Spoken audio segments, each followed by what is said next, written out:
Bienvenidos a la clase del día de hoy,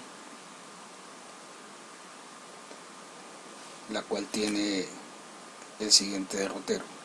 Primero, presentación. Segundo, vamos a hablar de un inicio. Luego daremos el desarrollo y las generalidades de la temática que tenemos planteada, aunado al marco teórico de esta. Y por último, ubicaremos un cierre de la actividad de clase. Bueno, dando continuidad al plan de clase, entonces vamos con la presentación. Esta actividad de clase del día de hoy se denomina Aprender en Casa y es auspiciada por la Alcaldía Mayor de Bogotá y el Instituto para la Investigación Educativa y el Desarrollo Pedagógico, IDEP Bogotá. Yo soy el profesor Walter Spencer Viveros, docente de química de la institución educativa Álvaro Echeverri Perea, y esta clase la hemos denominado Geometría Molecular del ion sulfato, parte 2. Bueno, en la fase de inicio vamos a continuar el proceso mencionando lo relacionado con una breve introducción de la temática a tratar el día de hoy. En esta actividad de clase se propende por aclarar los aspectos relacionados con la geometría molecular, además de poder retomar la estructura tridimensional del anión sulfato y asimismo poder relacionar algunas de sus aplicaciones. Las competencias científicas que podemos señalar en general para esta actividad de clase están en el marco de la predicción, la inferencia, la deducción, desarrollo de pensamiento científico, obviamente la alfabetización científica y la modelación. El objetivo de la asignatura de química en estas clases consiste fundamentalmente en potenciar las habilidades que permitan al individuo del siglo XXI el desarrollo de competencias, alfabetización y pensamiento científico, además de la adquisición y dominio conceptual, aptitudinal y procedimental. Entre los materiales que necesitamos a grosso modo para desarrollar esta actividad de clase están el lápiz, la libreta de apuntes, la computadora, el internet, la tabla periódica, entre otros elementos. Bueno, una vez que hemos ya planteado la actividad de desarrollo de clase, entonces vamos a pasar pues a dar una descripción de la misma. La geometría molecular, en términos de generalidades, nos representa la disposición tridimensional de los átomos que componen una molécula. Esta parte no nos la permite establecer las estructuras de Lewis. Sin embargo, las estructuras de Lewis son muy importantes para llegar a esta parte, a este contenido. Esto nos lleva a pensar, jóvenes, de que las moléculas, así como nos las han presentado, nos las presentan en las fórmulas, en esta representación de este modelo teórico, ellas no corresponden, y se han hecho análisis o estudios a nivel cuántico, es decir, a nivel submicroscópico, a nivel de átomos y de moléculas, y ellas tienen o adquieren unas disposiciones en el espacio, y esas disposiciones en el espacio nos lo da la geometría. La geometría obviamente es tridimensional y se llama geometría molecular, y aquí entra una teoría que se llama la teoría de la repulsión del par electrónico de la capa de valencia. Vamos el día de hoy entonces a establecer que esta disposición tridimensional de los átomos que componen una molécula nos puede determinar propiedades químicas, físicas de estas moléculas, las cuales se analizan a través de una cuestión de la biomecánica cuántica, que da una rama en la química cuántica llamada la química computacional, y a través de eso se pueden diseñar moléculas y establecer estudios de energías y análisis de propiedades de estas sustancias. Algunas de las propiedades que nosotros podemos determinar con la geometría molecular están la reactividad, la polaridad, el magnetismo, la actividad biológica, y también porque ellas son solubles, por ejemplo, con otras sustancias, porque son poco reactivas, porque son más reactivas. Bueno, ya dicho esto, parte teórica, este componente teórico, entonces vamos a hablar en sí de la especie conocida como el ion sulfato. En la sesión anterior, en la parte 1, habíamos dejado como la estructura de Lewis nos permitía predecir la disposición que podía tener, el diseño que podía tener el azufre unido a cuatro oxígenos, formando el anión sulfato, es decir, una especie química llamada ion que tiene carga negativa, en este caso dos cargas negativas, y deducíamos también esas cargas negativas a través de la carga formal. El día de hoy no vamos a hacer mucho énfasis en el tema, sino que vamos a señalar que para la geometría molecular vamos a necesitar varios elementos, pero hoy vamos a señalar estos tres nomás. Vamos a señalar lo que se llaman los pares de electrones. Ojo con eso, es muy importante. Los electrones libres y la geometría molecular que se puede desarrollar en la molécula a través de este análisis. ¿Cómo se hace? Primero relacionamos con el ion sulfato a través de la estructura de Lewis, cómo se modela este ion, cómo se modela el sulfato, es decir, el azufre unido a los cuatro oxígenos. Y vamos a recordar a grosso modo por qué se une a cuatro oxígenos y por qué quedan esta cantidad de electrones y esta cantidad de electrones libres y esta cantidad de electrones unidos al átomo central llamado azufre. El azufre pertenece al grupo 6 de la tabla periódica, recordemos eso. Y por tener 6A, o grupo representativo de la tabla periódica, también llamado 16, entonces él tiene 6 electrones de valencia. Esos electrones son los que nos interesan y lo multiplicamos por la cantidad que hay aquí en la fórmula. El subíndice me indica que hay 1, porque no hay ningún número. Entonces 6 por 1 me darían 6 electrones.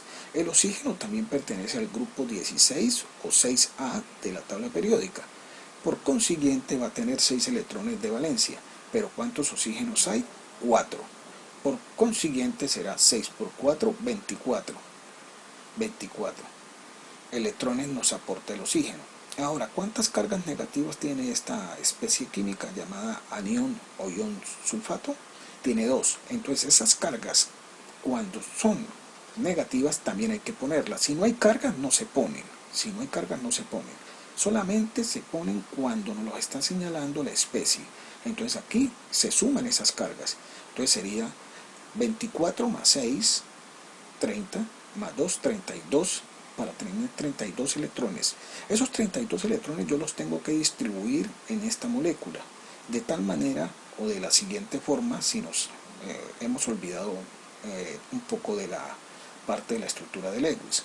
Lo primero que hacemos es ubicar el par de electrones, ubicar el átomo central. El átomo central en este caso va a ser el azufre, que es el que está en menor cantidad. Ese se ubica como el átomo central. Y también tiene que ver por cuestiones de la electronegatividad en determinados momentos. Entonces se ubica como átomo central el azufre. Ahora, alrededor del azufre vamos a ubicar los 4 oxígenos. Y cada guión de estos representa 2 electrones. Entonces vamos a ubicar par de electrones. Esto es decir que hay un par de electrones. Si hay 2 electrones, estamos hablando de un par. 2 son un par. Entonces aquí estarían un par, un par y un par. Entonces tenemos en cada uno de los oxígenos, unido con el azufre, lo están haciendo a través de un enlace químico y ese es un par electrónico, otro par electrónico, otro par electrónico, otro par electrónico. O sea, se forman 4 enlaces. Para tener, en este caso tendríamos 2, 4, 6 y 8 electrones. 8 electrones distribuidos y serían 32. Me quedan por distribuir en este caso 24 electrones, 24 electrones. Entonces esos 24 electrones los voy a distribuir, van a quedar distribuidos en los 4 oxígenos restantes. Es decir, van a quedar 6 en este oxígeno, 6 en este oxígeno, 6 en este oxígeno y 6 en este oxígeno. Esos electrones, según la geometría molecular y la teoría de la repulsión del par electrónico de la capa de valencia, deben de quedar distribuidos de tal manera que se vean y se visibilicen la repulsión entre ellos. Entonces por eso los tenemos que distribuir de esta forma. Es decir, nosotros le llamamos como la nube de electrones. Pero para la geometría molecular, ya nosotros no vamos a necesitar estos electrones libres. Vamos a necesitar básica y fundamentalmente los electrones que están uniendo los átomos. En este caso, el par de electrón que está uniendo el oxígeno aquí, el par de electrón que está uniendo el oxígeno acá, con el azufre, el par electrón que está uniendo el oxígeno con el azufre y el par electrónico que está uniendo el azufre con el oxígeno. Esos son los electrones, los pares de electrones que nos van a interesar para el diseño de la geometría molecular. Es decir, los pares electrónicos que unen a los átomos en la formación de la especie química, en este caso del anión sulfato. ¿Cuántos son? 4. Entonces vamos a esta formulita que dice pares de electrones 4. Entonces cuando tenemos 4 pares de electrones y cuando tenemos pares de electrones libres que sean 0, entonces la geometría molecular será tetraédrica, es decir, me formo una figura geométrica que corresponde a un tetraedro. Y esta A significa como el elemento central, en este caso particular sería el azufre, y alrededor estarían los otros átomos que en este caso para esta situación que estamos analizando serían los oxígenos. Entonces nos quedaría de esta manera: azufre en el centro, el oxígeno a un lado, el oxígeno hacia arriba, otro hacia un lado, como viendo hacia atrás, y otro como hacia el frente. Y si nosotros modelamos teóricamente esto y establecemos una unión de esta manera entre esos átomos, entonces se nos genera el tetraedro, que es una figura geométrica. Ahora, ese tetraedro nos indica también que en esta clase de geometría molecular la longitud del enlace químico entre estos átomos sería de 109.5 grados. Esa es la geometría y esa es la longitud del enlace químico en una geometría tetraédrica. Y se forma cuando hay 4 átomos. O 5, 5 átomos como el que estamos señalando aquí, y tenemos 4 pares de electrones. Cuando tenemos 4 pares de electrones, ahí se forma esa geometría molecular. Ahora vamos a mirar la importancia o relevancia de este ion sulfato, porque para nosotros en este diseño de la geometría molecular, en esta clase, en la química y fundamentalmente en la institución Álvaro Echeverri Perea, una de las cuestiones que nos interesa es que el estudiante, a partir de estas situaciones, las pueda contextualizar con cosas que tienen que ver con su diario vivir. En ese orden de ideas, entonces vamos a establecer lo siguiente: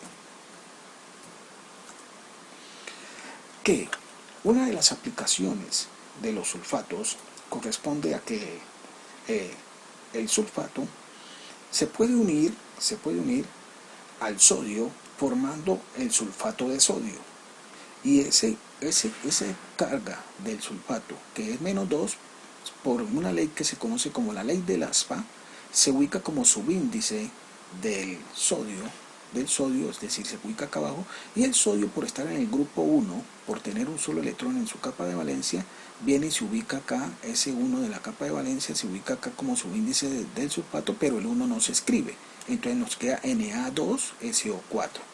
Ese sulfato de sodio tiene entre algunas de sus aplicaciones para la fabricación del vidrio. También lo podemos encontrar en algunos detergentes y desinfectantes, para que ustedes se vayan relacionando con situaciones de esta alfabetización científica y nos pueda esto servir para la vida. El sulfato de calcio, el cual también es conocido como el yeso, recuerden el yeso, algunos de los que se han fracturado en determinado momento de su vida o algún familiar, y también esta molécula de sulfato de calcio, miren que aquí no hay subíndice 2 en sulfato de calcio, porque el calcio pertenece al grupo 2, entonces él tiene una carga de 2, pasa por ley de ASPA a ser subíndice del sulfato, y el 2 del sulfato pasa a ser subíndice del calcio. No pasa sino el número y no pasa el signo. Y se puede simplificar mitad de 2, 1, mitad de 2, 1. Entonces, como queda 1 y 1, entonces no se escribe. Por eso queda CaSO4. CaSO4, sulfato de calcio, y se lee primero. Nosotros en español lo leemos así. Leemos primero el ion, en este caso el ion negativo, y de último leemos el ion positivo, en este caso de estas sales importantes. Este sulfato de calcio además también puede ser utilizado en la construcción y algunas partes de este se pueden utilizar como en las esculturas, y funciona también como un coagulante o floculante, es decir, que se utiliza cuando el agua tiene cierta turbidez, o sea, cuando el agua está turbia, se utiliza para sedimentar, y para hacer tratamientos en esta, pero hay que tener muchas situaciones de cuidado allí. Los químicos allí son muy importantes en esta cuestión, porque estos sulfatos deben de estar en unas cantidades no muy elevadas en el agua cuando nosotros la consumimos, debido a que puede causar problemas. Vamos a mirar más adelante. El sulfato de calcio puede causar problemas si está en unas elevadas cantidades, y esto lo vamos a ver fundamentalmente en el apartado cuando veamos el componente de las soluciones, es decir, allí vamos a contextualizar este tema. Otro sulfato que se puede formar es el sulfato cúprico, es decir, cuando el cobre trabaja con un estado de oxidación de +2. Cuando el cobre trabaja con un estado de +2, entonces forma el sulfato cúprico. El sulfato cúprico da un color muy bonito que es azul, y el sulfato cuproso da un color que es blanco. Este sulfato cúprico es utilizado para prevenir las plagas y es utilizado como fungicida en horticultura, pero es tóxico. Nosotros no lo podemos consumir en unas cantidades determinadas porque puede causar problemas. Y tenemos por el día de hoy la presentación del sulfato de magnesio, que las abuelas o las mamás regularmente nos lo suministran cuando tenemos cierta inflamación.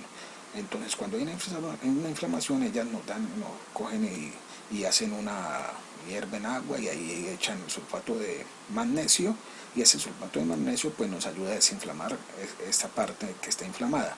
Pero también se puede utilizar como laxante. ¿Qué es un laxante? Un laxante es una molécula, una sustancia que nos ayuda a evacuar las heces. Es decir, que cuando tengamos problemas como de estreñimiento, podemos consumir sulfato de magnesio, pero hay que consumirlo también con cuidado. Otra aplicación de una molécula que no tenemos aquí sería el sulfato ferroso. El sulfato ferroso también es utilizado en comprimidos o pastillas cuando tenemos problemas de anemia.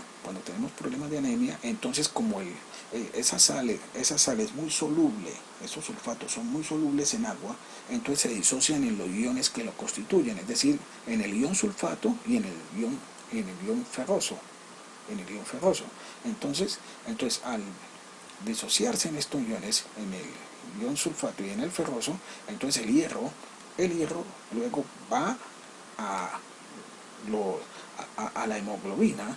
La hemoglobina está constituida, la hemoglobina es la proteína sanguínea constituida por 4 grupos hemo, y en cada grupo, en la parte central, se encuentra un átomo de hierro. Ese átomo de hierro, cuando nosotros tenemos alguna serie de situaciones, puede empezar a ceder y puede empezar a faltar, puede empezar a escasear en los grupos hemo. Entonces, para recuperarlo, los médicos nos envían sulfato ferroso y entonces se prevé la enfermedad llamada la anemia. Si ese átomo de hierro no está en los grupos hemo de la hemoglobina, entonces no hay buena captura de oxígeno y por eso nosotros tenemos adinamia o falta de fuerza. ¿Por qué se lleva a cabo este proceso?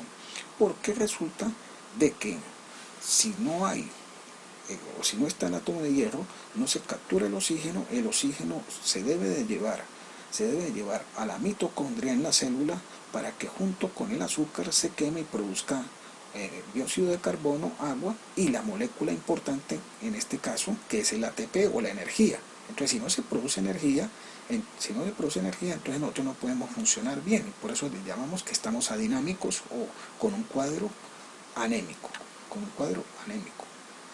Bueno, para cerrar la actividad del día de hoy, vamos a dejar que ustedes, si es posible, vuelvan a visibilizar este video tutorial o vayan a otras fuentes de consulta y elaboren una explicación sobre la importancia del estudio de la geometría molecular. Aquí dijimos unas cosas muy relevantes. Y la otra situación es que se pueda consultar sobre la aplicación de la química cuántica en el diseño de las moléculas. Bueno, entonces, no siendo más por el día de hoy, damos por finalizada la actividad. Muchas gracias.